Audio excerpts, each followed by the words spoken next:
kemudian pembangunannya kurang lebih industrinya, mekanikal, infrastruktur segala macam ya setahun setengah deh, sehingga 2026, 2027 akhir itu sudah mulai sampah. Itu kan nanti. Sekarang sampah hari ini 1.000 ton, besok 1.000 ton, minggu depan 1.000 ton. Kapasitas cuma 300-400 ton gitu. Kapasitas maksimal cuma 300.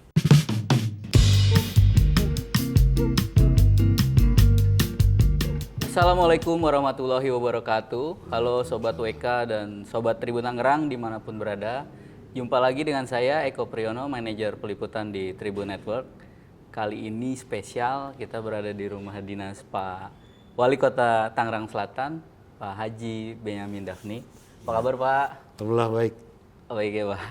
Ini kedua kalinya saya ketemu beliau setelah tahun 2021 kita wawancara di mobil Pak. Iya. Kalau masih ingat ya Pak. Iya. Kita ngobrolin mobil antik, Iya.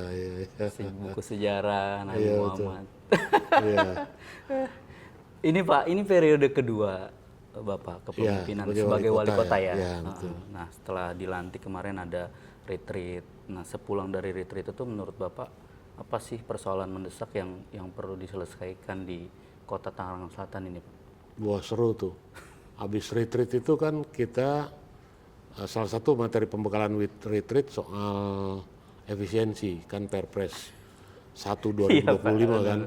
Jadi pulang retreat itu yang digarap pertama kali. Apa yang dilakukan oleh Pemkot Tangerang untuk melakukan efisiensi, pos mana saja, bagaimana caranya supaya enggak mandek, misalnya kegiatan terkurangi anggarannya dan sebagainya.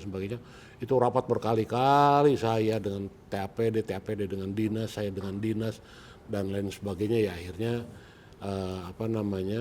setelah sekian lama, hampir 1 bulan lah kita melakukan pertemuan-pertemuan gitu ya. untuk lakukan penyesuaian. Ya akhirnya itu yang pertama kali dilakukan.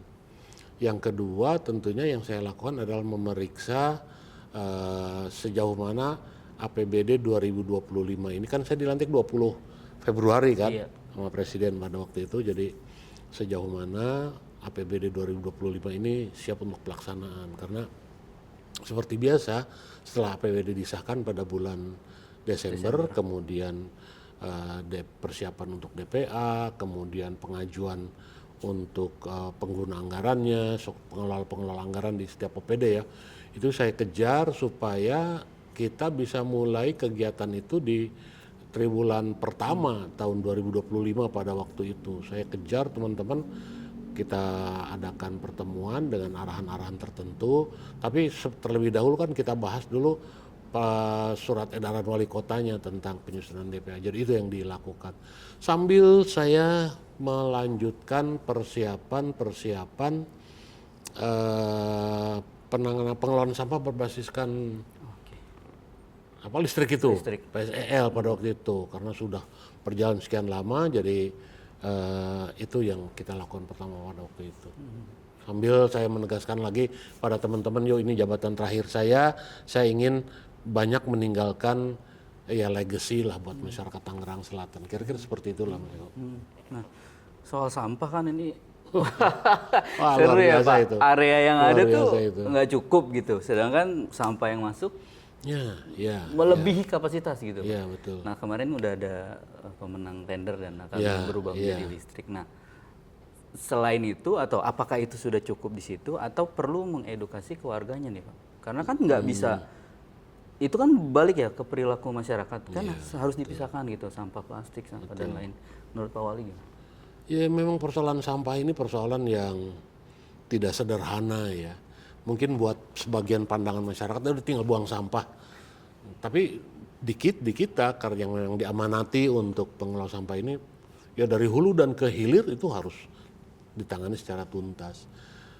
Alhamdulillah setelah Perpres 35 tahun 2018 itu setahun belakangan kita melakukan pelelangan internasional dan akhirnya didapatlah setelah saya dilantik didapat pemenang ya. Itu satu sisi. Tapi dalam persiapannya itu saya tekankan kepada si pemenang lelang ini pada bulan Desember tahun 2025 ini sudah mulai bisa groundbreaking. kemudian pembangunannya kurang lebih industrinya, mekanikal, infrastruktur segala macam ya setahun setengah deh, sehingga 2026, 2027 akhir itu sudah mulai sampah. Itu kan nanti. Sekarang sampah hari ini 1.000 ton, besok 1.000 ton, minggu depan 1.000 ton. Kapasitas cuma 300-400 ton gitu. Kapasitas maksimal cuma 300 ton yang bisa kita cover. Seperti apa? Nah itu juga menjadi PR. Langsung saya kumpulkan lagi tim sambil DLH-nya waktu itu bermasalah lagi kan, bikin PR aja. Udah luar biasa. Akhirnya kita lakukan pertemuan terus dengan teman-teman. Langkah jangka pendek di TPA Cipecang kita, saya mesti punya lahan sedikit sekali, 9.000 meter itu bisa dipakai kurang lebih 5.000 sampai 6.000 meter untuk menyimpan sampah lagi gitu kan. Nah di luar itu ya, saya ingin menghidupkan kembali, mendorong kembali bank sampah dengan TPST 3R di masyarakat. Ini juga yang harus dilakukan. Saya dorong pihak swasta juga untuk melakukan penanganan sampah secara mandiri. Ya alhamdulillah ada beberapa developer yang sudah melakukan hal tersebut. Kemudian saya mengutus teman-teman saya untuk silakan lihat alat-alat yang sudah, alhamdulillah ada di Bali sama di Sleman itu ada warga sana menemukan alat pencacah sampah, alat yang mengolah sampah plastik menjadi bahan bakar solar pada waktu itu. Nah sekarang akan kita follow up. Kemudian saya juga mendapat tawaran dari Persatuan Insinyur Indonesia untuk sebuah insenerator kapasitas 5 ton sampai 10 ton yang sampai hari ini saya tunggu ininya gitu kan, realnya seperti apa. Dan termasuk juga saya kerjasama dengan daerah yang lain untuk pengelolaan sampah di daerah. Alhamdulillah kita mendapat respon yang sangat positif dengan Kabupaten Pandeglang. Saya juga menjajaki dengan Kabupaten Lebak juga, karena dengan Kabupaten Tangerang nggak bisa, dengan Provinsi Jawa Barat di Nambo, di Cibinong itu nggak bisa. Itu tuh sama hari ini 1.000 ton mau diapain? Saya hanya bisa buang segitu. Yang di Kabupaten Tangerang apa, Pak? Ditutup sama KLHK. Itu Jatiwaringinnya adalah yang bakar-bakar juga. Iya, jadi susah. Mau gimana lagi? Ya udah akhirnya yang paling mungkin dengan Pandeglang dan nanti di sana dengan sanitary landfill di sana. Oke. Nah, ke warganya Bapak selain ya pasti harus disampaikan gitu apa yang pengen disampaikan nih Pak. Jadi saya berharap, saya sudah mencoba mengintrodusir warga tuh, coba deh bikin kolam ikan kecil aja seluas meja ini, lele. Itu saya lihat di Sleman. Iya Pak. Jadi sisa nasi, sisa sayuran, limbah rumah tangga itu ikan lele buang ke situ. Iya. Itu saya sudah coba introdusir itu, saya coba bangun. 3 bulan lelenya bisa dikonsumsi gitu. Iya. Ya belum maksimal. Kemudian saya juga akhirnya saya dorong bank sampah dengan TPST 3R untuk melakukan inovasi-inovasi, banyak hal yang mereka lakukan. Alhamdulillah ini cukup menolong, tapi secara total dari 1.000 ton itu yang ditangani oleh 300 bank sampah dan TPST 3R ini mungkin sekitar 20-30 ton aja yang mampu direduksi.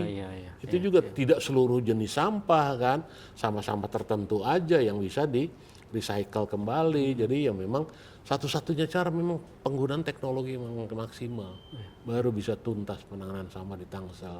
Mudah-mudahan dengan PSL ini, dengan pemenang tendernya ini bisa dilakukan. Syaratnya ada 2 yang 1.000 ton bisa ditangani, 100 ton yang sampah lama juga tiap hari harus bisa ditangani dengan cara dibakar dengan suhu yang sangat tinggi. Nah saya berharap masyarakat juga bisa bantu kita lah, gitu ya. Tidak semua sampah harus dibuang, tidak semua. Jangan salah, 1.000 ton itu hari ini penduduknya 1,4 juta. Jumlah kepala keluarganya 540.000. Lah 2 tahun, 3 tahun, 5 tahun, 10 tahun lah. Karena kan nambah terus. Produksi terus, produksi sampah terus akan naik lagi. Jadi kalau di masyarakat tidak ditangani, ya ini juga punya kapasitas yang terbatas nanti. Jadi memang ini persoalan yang harus selesai di hulu dan hilir seperti itu. Mungkin tadi selain di lele, di Swedia itu pakai ayam tuh Pak. Oh. Jadi satu rumah tuh dikasih ayam, ya tadi sama mengurangi sampah makanan. Sampah, betul, sampah makanan. Karena ini yang paling apa ya? paling banyak menghasilkan lindinya, alicitnya, airnya, dan ya paling banyak menimbulkan bau, seperti itu. Saya sudah dibantu juga oleh BRIN untuk disemprot supaya nggak bau. Ya memang udah numpuk gitu kan, tetap aja bau, apalagi kalau hujan. Saya sudah dibantu oleh Maggot juga, kita usahakan dengan Maggot. Nggak tuntas juga. Dibantu juga oleh masyarakat, ada kelompok kreatif masyarakat yang mencoba mengolah sampah. Saya pernah kasih bantuan mesin, itu plastiknya dibakar jadi papan, jadi bata di komplek Batan Indah kalau nggak salah, di komplek Batan di belakang di RW berapa itu saya lupa, dan banyak lagi gitu.